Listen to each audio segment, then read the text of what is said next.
Hi everyone. Well, here we are. Lockdown on Thursday. Pauling's in the shop, so I've got a few minutes to talk. This does not remind me of March.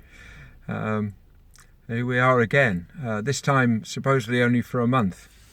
But maybe this time we're a bit more prepared to lock down. I know yesterday the shops looked like Christmas Eve as everybody was rushing around. I think we've got nearly all our Christmas present stuff sorted out, and that's a record. But I was thinking to myself that what we could do this time, this month, not for ourselves, though there are things that we've learnt, tricks that we've learnt, things that we can do. I'm expecting to see more people out walking, just to get some exercise and get out of the house. But there are other things too. Thinking not only of ourselves, but thinking very much about others, about neighbours who are on their own and could do with just a knock on the window and a wave, and perhaps some shopping as we go and do our own. Pauline's doing that at the moment, we're getting something for somebody. But more than that, perhaps, there's an awful lot of small businesses in Whitehaven that are struggling, and we're losing businesses. There are more empty shops, and there will be more after this, I'm sure. But just to think about people. Cornerstone, amongst others, I noticed some other shops have done it as well, have put details on their front window of how you can contact them and buy stuff, and they'll get it to you. So if you haven't got your Christmas cards yet, then have a go. I'll put it up on Facebook again, so you can see it, and you can ring them and order stuff that you haven't already got. I was thinking too of charity shops. Charities are really struggling this kind of time of year. Because they haven't got their shops open, and shops actually produce an awful lot of finance for charities. So maybe if you're used to going into a particular charity shop, why don't you look them up on the internet and send them a donation? If you're used to dropping stuff off to them, do the same. I was thinking of food bank too, and the need that there is to provide for people.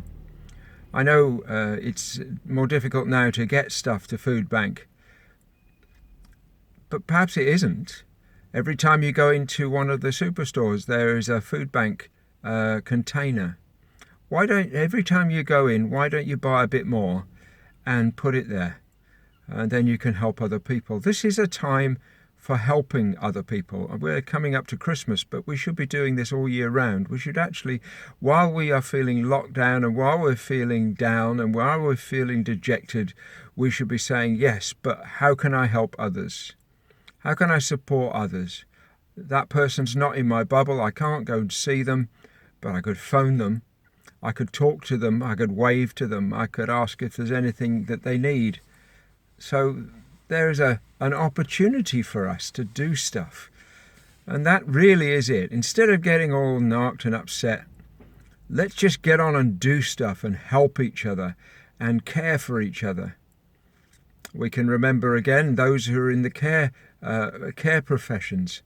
This is a time when things are going to get more difficult for them again, and we can appreciate them. But let's appreciate those who are stuck and are in need. Well, in church life, we've got ourselves back into church buildings, and this Sunday we're out again. You might be someone who has been restricted because perhaps the business that you are part of can't be open, and now work is...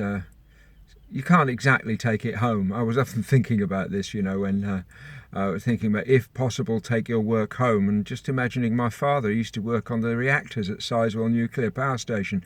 I very much doubt if he had got those out the front gate. There wasn't much he can do, really. Professionally, he was a steel erector. He couldn't exactly erect some steel in the garden. There are a lot of people who can't do that kind of thing, and they might be quite fearful.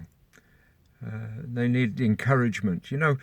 There are an awful lot of people out there who are not outwardly in need, but actually could do with words of encouragement. How do you find them? Well, I've always thought the best way is just to be encouraging to everybody. Yes, you'll be encouraging to people who are full of encouragement. Well, that's great. They can encourage you as well. But you'll find that there's an awful lot of people out there that you will meet, maybe at a distance, who are all smiling, and yet if only you could see the sorrow inside them, the struggle that they're going through. So maybe this is a time leading up to Christmas when we have what some would term the Christmas spirit for each other, that we would be positive and smiling, not ridiculously smiling, but just there, just available for people, just open and ready if we say to someone, how's things? If they just unload on us. I know that's going to be difficult for some, but just listen. You know, so often the best thing we can do is to listen. They don't need our answers. Nice if we've got some. Don't try and give them if you haven't. But just to have someone listen can be such an encouragement and such a help at times like this. So if you can think of somebody, you've got their phone number, why don't you ring them and see how they are? And if they want to talk, just let them talk and listen and respond, not necessarily with answers. You may not have them and there may be no answers, but maybe just saying, so such and such has happened and you're feeling like that. Just to say, I'm listening, love, I'm listening. That's what they need. So whether you are someone who needs to be listened to or you need to be listening, may God bless you over the next week and the next month, and it may go on for longer than that, of course. And may he use you to encourage and uplift others for his glory. All right, okay, well, I'll talk to you next week and tell you how I've got on being locked down again. And we'll see what's going on. After all, we've got plenty of time now to sit and look and see how the American election is going on. They'll sort it out eventually, I suppose. But have a good week. Bye.